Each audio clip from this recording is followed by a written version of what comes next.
প্রশ্ন জ্ঞানের ছবি, প্রশ্ন জ্ঞানের ছবি, প্রশ্ন জ্ঞানের ছবি। আলহামদুলিল্লাহি রাব্বিল আলামিন ওয়াসসালাতু ওয়াসসালামু আলা সাইয়্যিদিল মুরসালিন আম্মা বা'দ ফাআউযু বিল্লাহি মিনাশ শাইতানির রাজীম বিসমিল্লাহির রহমানির রহিম আসসালাতু ওয়াসসালামু আলাইকা ইয়া রাসূলুল্লাহ ওয়া আলা আলিকা ওয়া আসহাবিকা ইয়া হাবিবাল্লাহ আসসালাতু ওয়াসসালামু আলাইকা ইয়া নবিয়াল্লাহ ওয়া আলা আলিকা ওয়া আসহাবিকা ইয়া নূরাল্লাহ। মাদানী চ্যানেলের দর্শকবৃন্দ, মাদানী চ্যানেলের ধারাবাহিক অনুষ্ঠান প্রশ্ন জ্ঞানের চাবি এই অনুষ্ঠান নিয়ে আপনাদের মাঝে আরও একবার উপস্থিত হয়েছি। আসুন ভালো ভালো নিয়ত সহকারে আমরা দেখার প্রস্তুতি গ্রহণ করি।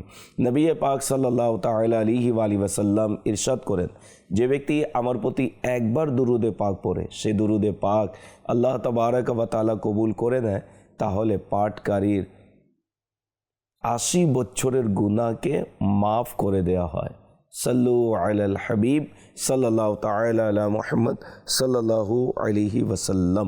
মাদানী চ্যানেলের দর্শকবৃন্দ, টিভি স্ক্রিনে নাম্বার দেখানো হচ্ছে, অবশ্যই আমাদেরকে কল করে নিজের প্রশ্ন রেকর্ড করিয়ে দিন। ইসলামী বোনেরা আমাদেরকে প্রশ্ন করবেন না, তবে SMS-এর মাধ্যমে বা কমেন্টসের মাধ্যমে আপনারা প্রশ্ন পাঠিয়ে দিতে পারেন। ইনশা আল্লাহুল করিম দারুল ইফতা আহলে সুন্নাতের মুফতি শফিক আত্তারি মাদানী দামাত বরকাতুহুল আলী আজকেও আমাদের সাথে রয়েছেন, তিনি বিভিন্ন প্রশ্নের উত্তর প্রদান করবেন। যাব আপনাদের প্রশ্নের দিকে, দেখি কোন ইসলামী ভাই শরীয়তের কোন বিধান জানার জন্য আমাদেরকে প্রশ্ন করেছেন। জি, প্রশ্ন চালিয়ে দিন। আসসালামু আলাইকুম রহমতুল্লাহি ওয়াবারকাতুহু। ওয়ালাইকুম আসসালাম রহমতুল্লাহি ওয়াবারাকাতুহু। আমার নাম মোহাম্মদ রায়হান আত্তারি। হুজুরের কাছে আমার একটি প্রশ্ন, অন্যের হক নষ্টকারীদের ইবাদত কি আল্লাহর দরবারে কবুল হবে? জানিয়ে দিলে একটু উপকৃত হবে ইনশাল্লাহ। জি, মুফতি সাহেব কি বলবেন এই বিষয়ে? কেউ যদি কারো হক নষ্ট করে, তাহলে হক নষ্টকারী সে আবিদ, নামাজ পড়ে, রোজা রাখে, তাকওয়া পরহেজগারি ইবাদতের দিকে তার মনোযোগ রয়েছে, কিন্তু মানুষকে কষ্ট দেয়, তো এই কষ্ট দেওয়ার কারণে তার আমল বিফলে যাবে কিনা একটু বিস্তারিত বলুন। অন্যের হক যারা আত্মসাৎ করে, এখন এটা দ্বারা উদ্দেশ্য কি?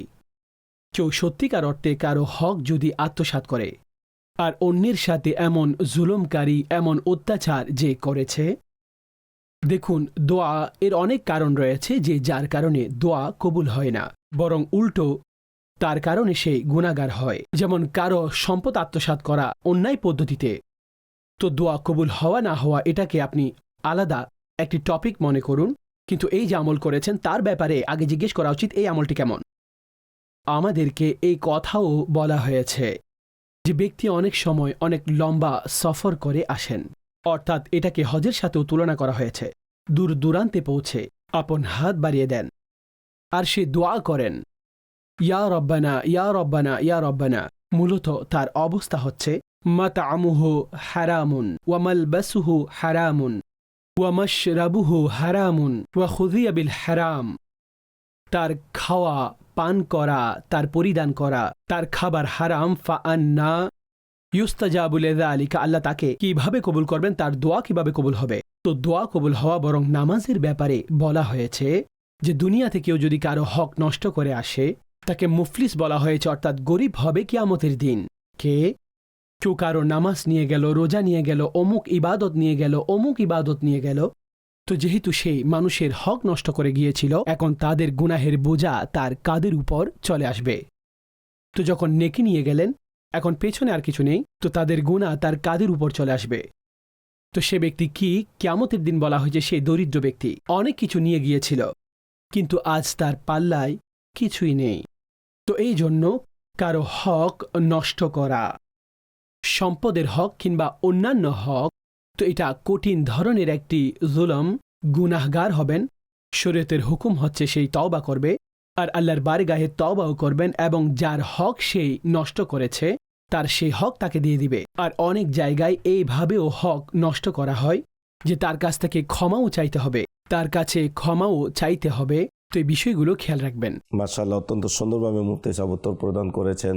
চেষ্টা করুন কারো মনে যেন আমরা কষ্ট না দিই, কাউকে আঘাত না দিই, কেউ যেন আমাদের কারণে ব্যথিত না হয়, এই বিষয়টি খেয়াল রাখা অত্যন্ত জরুরি। আল্লাহ তৌফিক দান করুক। জি, পরবর্তী প্রশ্ন চালিয়ে দিন। আমি মোহাম্মদ সালমান হোসেন। হুজুরের কাছে একটি প্রশ্ন ছিল, মক্কায় প্রথম মানুষের বসবাস শুরু হয় কিভাবে, জানিয়ে দিলে খুশি হতাম। জি মুফতি সাহেব, কীভাবে মক্কাতুল মুকাররমায় জনবসতি হয়েছে একটু বিস্তারিত বলুন। মক্কায়ে মুকাররমার মধ্যে আগের যুগের মানুষ, উদ্দেশ্য কি, কত আগের লোকের কথা আপনি বলছেন?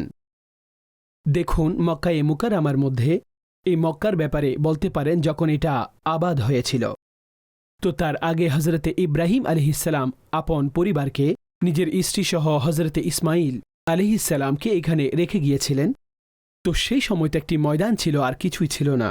অতঃপর তিনি আলাইহিসসালাম সেখান থেকে চলে গেলেন আর আল্লাহর বারগাহে দোয়া করলেন, রব্বানা ইন্নী আসকান্তু মিন যুররিয়্যাতি বিওয়াদিন, হে আল্লাহ, আমি আপন পরিবারকে এমন মরুভূমি, এমন জায়গাতে রেখে এসেছি যেখানে না কোনো চাষাবাদ, কোনো ফল রয়েছে। এখন দোয়া করলেন মানুষের অন্তর তাদের দিকে ফিরিয়ে দিন, সেখানে তাদেরকে রিজিক দান করুন, ফল দান করুন। তিনি তো সেখান থেকে চলে গেলেন। তো সেখানেই সেই জমজম শরীফের সেই পানি, যা হজরতে ইসমাইল আলাইহিসসালামের পায়ের আঘাতে বের হয়ে এসেছিল, তো সে পানি আসলো। তো তারপরে মানুষ সেখানে থাকতে শুরু করলেন, আবাদি বেড়ে গেল। তো এইভাবে মক্কা আবাদ হল। পরবর্তীতে লম্বা একটি সময় অতিবাহিত, আমাদের প্রিয় নবী আলাইহিসসালামের জন্ম মক্কায়ে মুকাররমার মধ্যে হয়েছে। তখন একটি পরিপূর্ণ শহর ছিল, আবাদি ছিল। 40 বছর হুজুর আলাইহিসসালাম সেখানে থেকেছেন নবুয়তের ঘোষণার আগ পর্যন্ত। অতঃপর নবুয়তের ঘোষণা দিলেন, আর 13 বছর পরে হিজরত করে মদিনা চলে গেলেন। তো 10 বছর হুজুর আলাইহিসসালামের মদিনায়ে মুনাওয়ারার জীবনী। তো নবী পাক সাল্লাল্লাহু আলাইহি ওয়াসাল্লাম ওনাদের সাথেই সেখানে জীবন অতিবাহিত করছিলেন। তো শুরুটা এইভাবে হয়েছিল, অতঃপর এইভাবে চলমান ছিল। অতঃপর এটা ইব্রাহিম আলাইহিসসালামের দোয়া যে, হে আল্লাহ, মানুষের অন্তর এদিকে ফিরিয়ে দিন, অর্থাৎ এই শহরের দিকে। তো আজও মানুষ মক্কায়ে মুকাররমার জন্য পাগল হয়, তাদের অন্তরে থাকে মক্কার মুহাব্বত। তো আজ দেখুন, যেই ফল ইব্রাহিম আলাইহিসসালামের দোয়া, আশেপাশে এই ধরনের কোনো ফলের বাগান নেই, কিন্তু আপনি সেখানে সব ধরনের ফল মক্কায়ে মুকাররমার মধ্যে তা আপনি পাবেন। আল্লাহ তাআলা আমাদের সেখানকার বারবার হাজিরি দান করুন। নবী পাক আলাইহিসসালামের শহর মদিনায়ে পাকে আমাদের হাজিরি নসিব করুন। এটা তো আমি সংক্ষেপে বর্ণনা করেছি, কিন্তু বিশেষ কোনো প্রশ্ন থাকলে তো আপনি দ্বিতীয়বার প্রশ্ন করবেন, আমরা ব্যাখ্যার সাথে জবাব দিব। মাশাআল্লাহ, অত্যন্ত সুন্দরভাবে মুফতি সাহেব উত্তর প্রদান করেছেন। যে পরবর্তী প্রশ্ন চালিয়ে দিন। আমি জামিল। হুজুরের কাছে একটি প্রশ্ন ছিল, 5 কালেমা মুখস্থ না থাকলে কি জাহান্নামী হতে হবে, জানিয়ে দিলে খুশি হব। জি মুফতি সাহেবকে বলবেন, যারা কালিমা শরীফ জানে না, 5 কালিমা জানে না, তো আমার ভাই যে প্রশ্ন করলেন যে না জানার কারণে জাহান্নামী হবে কি না, আমাদের জনসাধারণের মধ্যে এই সকল কথা উঠে যায় অনেক সময়, যে তুমি কালিমা জানো না, তুমি মুসলমান না, তুমি কালিমা জানো না, তুমি জান্নাতে যাবে না, তুমি কালিমা জানো না, জাহান্নামে যাবে। তো এই যে সকল বিষয়, আজও কি শরীয়ত এই বিষয়ে কি বলেছে, একটু আমাদেরকে বিস্তারিত বলুন। মাযাল্লাহ, এমন কোনো কথা উল্লেখ নেই যে 6 কালিমা মুখস্থ না থাকলে, তো এগুলো সেই বিষয়সমূহের অন্তর্ভুক্ত নয় যে যেগুলোর উপরে নির্ধারিত প্রশ্ন করা হবে, আর এগুলোর উপরে জ্ঞান না থাকলে জাহান্নামের মধ্যে যাবে, এমনটা নয়। অর্থাৎ এগুলো ফরজ নয়। হ্যাঁ, ভালো বিষয়, কালিমাগুলো আপনারা মুখস্থ করে নিলেন, কিন্তু এটা জরুরি আমল নয়। মনে রাখবেন, রাসূলুল্লাহ সাল্লাল্লাহু আলাইহি ওয়াসাল্লামের যুগে এই কালিমাগুলো একসাথে এইভাবে মজুদ ছিল না। পরবর্তী যুগে এসে এগুলো মানুষ কর্তৃক এগুলোকে একত্রিত করা হয়েছে। মূলত এখানে আকীদার যে সমস্ত বিষয়বস্তু রয়েছে সেগুলো এখানে বর্ণনা করা হয়েছে। কোথাও আল্লাহর হামদ রয়েছে, তাসবিহ রয়েছে, কালিমা ইস্তিগফার রয়েছে, কিংবা অন্যান্য যেগুলোর উপর ঈমান রয়েছে। তো যে সমস্ত আমরা ঈমানে মুজমাল এবং ঈমানে মুফাসসাল আমরা শুনে থাকি, তো এগুলোর মধ্যে অনেক ধরনের ব্যাখ্যা বিশ্লেষণ এই সমস্ত কালিমাগুলোর মধ্যে চলে আসে। তো কালিমাগুলো মুখস্থ করা এটি ভালো বিষয়, সওয়াবের কাজ, কিন্তু এগুলোকে এমন মনে করা যে এগুলো না জানলে জাহান্নামের মধ্যে পতিত হবে, আযাবে পতিত হবে, তো এগুলোর কারণে কারো আযাব হবে না। এগুলো মুখস্থ না করার কারণে আযাব হবে না। আযাব যেই সমস্ত বিষয়ের উপরে বর্ণনা করা হয়েছে, ফরজসমূহের মধ্যে কেউ কমতি করলে, জাকাতে করলে, নামাজসমূহের মধ্যে করলে, এগুলো সেই সমস্ত বিষয় যার মধ্যে কমতি পাওয়া গেলে তার মধ্যে আযাব এবং শাস্তি রয়েছে। বাকি এগুলোর উপরে আযাব নেই। যদি কালিমা মুখস্থ না করেন তাহলে আযাব হবে, আর যদি মুখস্থ করেন তাহলে আযাব হবে না। তো বিষয়টি এমন নয়। হ্যাঁ, মুখস্থ করলে সওয়াব পাবেন, আল্লাহ পুরস্কার দান করবেন। মাশাআল্লাহ, অত্যন্ত সুন্দরভাবে মুফতি সাহেব শরীয়তের বিধান আমাদেরকে বলে দিয়েছেন। আশা রাখি আমার ভাই উত্তর পেয়ে গিয়েছেন। মাদানী চ্যানেলের দর্শকবৃন্দ, আপনারা দেখছেন অনুষ্ঠান প্রশ্ন জ্ঞানের চাবি। কয়েকটি প্রশ্ন রয়েছে, আসুন আমরা প্রশ্নের দিকে যাই। যে প্রশ্ন চালিয়ে দিন। আমি আহমেদ রাজা, হুজুরের কাছে একটি প্রশ্ন। ইসলামে জীবিকা উপার্জনের নীতিমালা কি জানিয়ে দিলে খুশি হব। জি মুফতি সাহেব, কি বলবেন? জীবিকা উপার্জনের কি দিক নির্দেশনা আমাদেরকে ইসলাম শরীয়ত দিয়েছে, একটু বিস্তারিত বলুন। ইসলামে আয় রোজগার করার যে নিয়ম পদ্ধতি এবং শরিয়াহ কাম আল্লাহ নবী সাল্লাল্লাহু আলাইহি ওয়াসাল্লাম একেবারে স্পষ্টতার সাথে বর্ণনা করেছেন। আমাদেরকে এটা ইরশাদ করা হয়েছে, অর্থাৎ যে সমস্ত বাতিল পদ্ধতি কিংবা নাজায়েজ পদ্ধতি সেগুলো বলে দিয়েছেন, আর এগুলো ছাড়া বাকিগুলো যা জায়েজ বলে দেওয়া হয়েছে। আর বলা হয়েছে আহাল্লাল্লাহুল বাইআ ওয়া হারামার রিবা, আল্লাহ ব্যবসাকে হালাল করেছেন আর সুদ হারাম করেছেন। অনুরূপভাবে আরেকটি আয়াতে রব তাআলা ইরশাদ করেছেন, হে ঈমানদারগণ, বাতিল পদ্ধতিতে সম্পদ খেও না, কিন্তু তোমাদের ব্যবসায়িক পণ্য ব্যতীত। এর যে ডিটেল ব্যাখ্যা, তো হারাম পদ্ধতিতে আয় করা, কোনো হারাম কাজ করা, ধোঁকা, সুদ, ঘুষ, এই সব কিছুই বাতিল। ধোঁকা দিয়ে আর মিথ্যা বলে কামানো, আয় করা বাতিল পদ্ধতির অন্তর্ভুক্ত। আমাদের শরীয়ত বাতিল পদ্ধতি থেকে বাছার আর জায়েজ ইখতিয়ারের কথা বলেছেন। তো আল্লাহ তাআলা ঈমানদারদেরকেই বলেছেন পাক হালাল খাও, আর এই হুকুম আল্লাহ আপন রাসূলদেরকেও দিয়েছেন। তো এই জন্য আল্লাহ তৈয়ব পাক এবং পাককেই কবুল করেন। তো আমাদেরকে উসুল স্পষ্টভাবে বলে দেওয়া হয়েছে, যার মধ্যে সত্য আছে, ধোঁকাবাজি থাকবে না, খেয়ানত থাকবে না, খারাপ চুক্তিও নয়, আর নিজেদের মালসমূহের ত্রুটি গোপন করে মানুষের কাছে বিক্রি করা, এই আমল যেন না থাকে। ত্রুটি থাকলে দেখিয়ে দিন, তারপর বিক্রি করুন, ধোঁকা দিবেন না। তো এই বিষয়গুলো স্পষ্ট করে দিয়েছেন। অতঃপর ক্রয় বিক্রয়ের বস্তুগুলো হালাল হতে হবে, যে বস্তুগুলো শরীয়ত হারাম বলে দিয়েছেন, চাই সেটা শরাব হোক, শূকরের মাংস, এমন বস্তু এগুলো ক্রয় বিক্রয় করবে না। তো হালাল বস্তু আয় করা, খাওয়া, আর হালাল বস্তু ক্রয় বিক্রয় করা, অনুরূপভাবে এই ক্রয় বিক্রয়ের মাধ্যমে আয়ের উৎস। আর দ্বিতীয় পদ্ধতি হচ্ছে মেহনত করার মাধ্যমে, যে ব্যক্তি নিজস্ব সক্ষমতা, নিজের পরিশ্রম সেগুলো বিক্রির মাধ্যমে আয় করে থাকেন, এটাকে চাকরিও বলা যেতে পারে।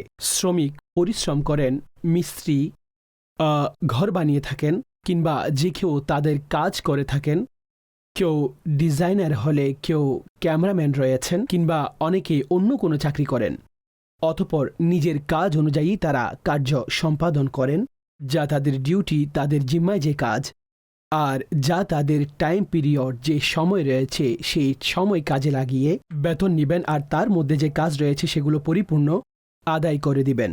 তো চাই আপনি ব্যবসা করুন কিংবা আপনি চাকরি করুন, তো পবিত্র শরীয়ত তার পুরো নিয়ম কানুন বর্ণনা করে দিয়েছেন। অনুরূপভাবে দিনমজুর, তো দিনমজুরের ব্যাপারেও বলে দেওয়া হয়েছে। দিনমজুরের ব্যাপারে বলা হয়েছে তাদের পারিশ্রমিক তাদের ঘাম শুকানোর আগে দিয়ে দাও, এটা দিনমজুরের ব্যাপারে বলা হয়েছে। কিন্তু দিনমজুরদেরকেও যাদের কাজ করবেন তাদের কাজ পরিপূর্ণরূপে তাকে আদায় করতে হবে, তাতে কোনো ধরনের কমতি আর অলসতা যেন না থাকে। বাকি এতে আরও ব্যাপকতা থাকতে পারে। আমির আহলে সুন্নাত দামাত বারকাতুমুল আলিয়ার একটি রেসালা রয়েছে হালাল আয়ের ব্যাপারে।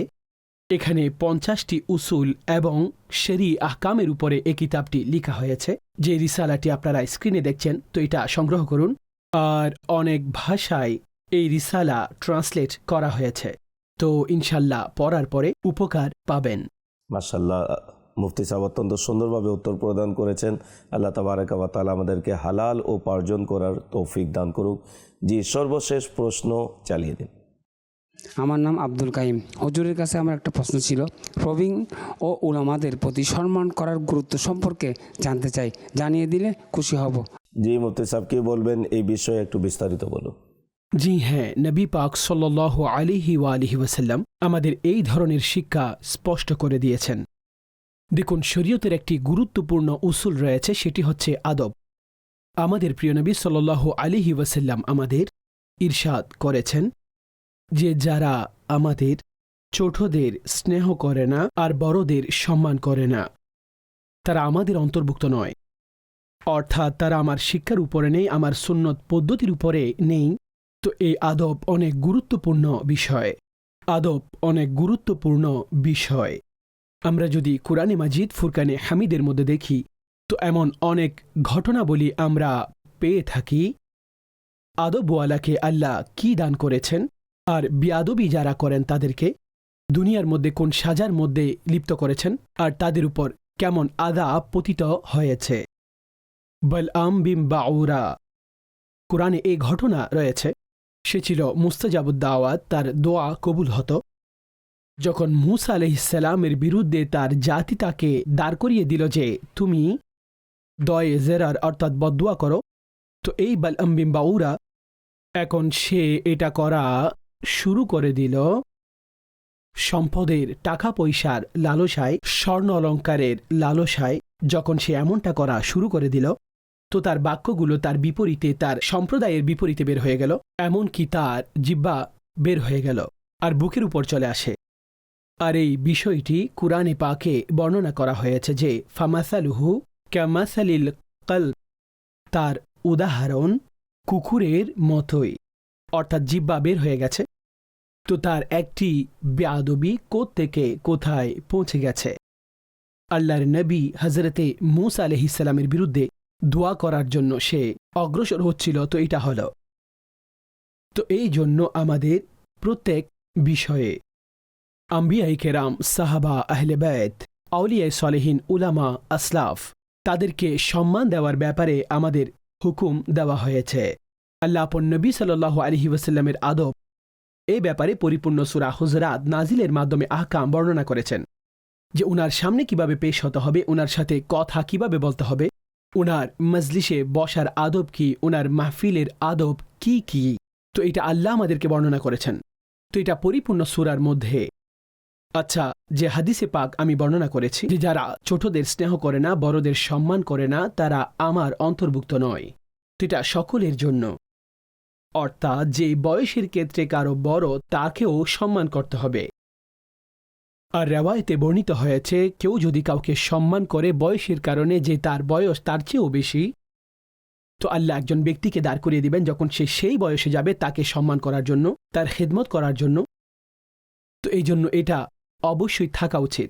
আচ্ছা, অতঃপর উলামাদের আদব, এটা তো দ্বীনি কারণে, দ্বীনের সম্মানের কারণে, যে তাদের কাছে আল্লাহর দ্বীনের জ্ঞান রয়েছে, এজন্য তাদের সম্মান আরও বেশি বেড়ে যায়। তো উলামা হোক, আউলিয়া হোক, আমাদের কাছে আমাদের দ্বীনের ভিত্তি হচ্ছে আদব বজায় রাখা। তো এই বিষয়গুলো অবশ্যই খেয়াল রাখতে হবে।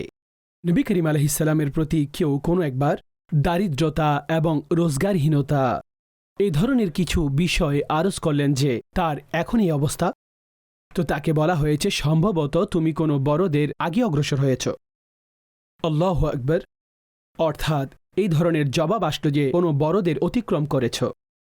এখন প্রকাশ্যে এটি নর্মাল বিষয়, সাধারণভাবে এটি নর্মাল। কিন্তু যখন কোনো বুজুর্গ ব্যক্তি একেবারে মিলিত হয়ে সবাই একসাথে চলছে, তো কিছু বিবেচনায় তাদের সামনে অগ্রসর হয়ে চলা, এটা আদবের খিলাফ বলা হয়ে থাকে। আমাদের বিষয়গুলো খেয়াল রাখতে হবে। মা বাবার প্রতি সম্মান, সেখানেও এই বিষয়গুলো খেয়াল রাখতে হবে। তো শরীয়তের এমন অনেক বিষয়ের ভিত্তি হল আদবের উপরে। নিজের সন্তানকে আদব শেখানো এটাও জরুরি। আর আমরাও আদব এবং তাজিম আর এই সমস্ত বিষয়ের সম্মান আমরা রক্ষা করব। আল্লাহর প্রতি সম্মান, নবীগণের প্রতি সম্মান, সাহাবা, আহলে বাইত, আউলিয়া, উলামা, আসলাফ, বুজুর্গ, তাদের প্রতিও সম্মান, এমনকি বয়সে নিজেদের চাইতে বড় কেউ হলেও তাদের প্রতি সম্মান বজায় রাখা আমাদের দায়িত্ব। এটা ইসলামের সুন্দর শিক্ষা। আল্লাহ তাবারাক ওয়া তাআলা আমাদের সকলকে উলামায়ে কেরামের আদব করার তৌফিক দান করুক। মাদানী চ্যানেলের দর্শকবৃন্দ, বিভিন্ন প্রশ্ন আমরা শুনেছি, মুফতি সাহেব থেকে উত্তরও শুনেছি। আশা রাখি অনেক কিছু আমরা শিখেছি। আল্লাহ তাআলা আমাদেরকে ইলমে দ্বীন অর্জন করার তৌফিক দান করুক। বিশেষ করে ওই সকল ইসলামী ভাইরা যারা আমাদেরকে কল করে প্রশ্ন রেকর্ড করিয়েছেন, উৎসাহিত করেছেন, আল্লাহ তাআলা আপনাদের এই প্রচেষ্টাকে কবুল করুক। আপনাদের জন্য দোয়া রইল, আল্লাহ তাআলা আপনাদেরকে ভালো ও সুস্থ রাখুক। সময় হয়েছে বিদায় নেবার। পরবর্তী অনুষ্ঠান দেখার আমন্ত্রণ জানিয়ে বিদায় নিচ্ছি। ভালো থাকুন, সুস্থ থাকুন, মাদানী চ্যানেলের সাথেই থাকুন। সাল্লু আলাল হাবিব সাল্লাল্লাহু তাআলা আলা মুহাম্মদ সাল্লাল্লাহু আলাইহি ওয়াসাল্লাম। প্রশ্ন জ্ঞানের চাবি, প্রশ্ন জ্ঞানের চাবি, প্রশ্ন জ্ঞানের চাবি।